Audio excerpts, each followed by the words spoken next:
свой час вельми часто на кожному выступлении спевалась песня на вірш Миколи Прокоповича.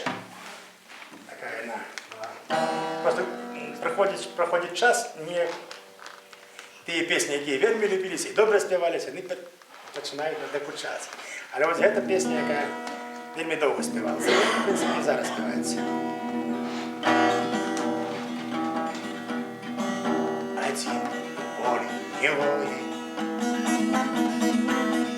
это поле чужое. Стану в поле один я, это поле родимо. Сюда я ступил по следу батьки своего и деда, и зубы сявши до болю, сахою ворочал поле. Мне сердце надея грела, мне солнце былося унёю, душою своей и телом я срос со скрытой землею.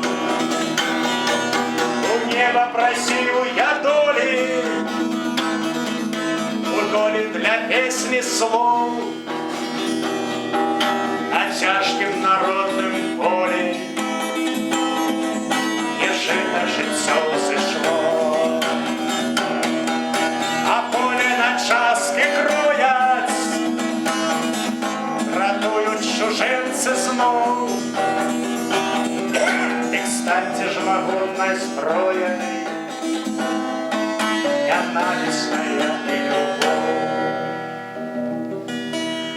З тиждень-два назад я зустрів Василя Дебіша, ось, спитався про Миколу Прокоповича, каже, нічого вже Микола не пише. Він, може, звісно, зростає. Мене працює? Ні, не працює,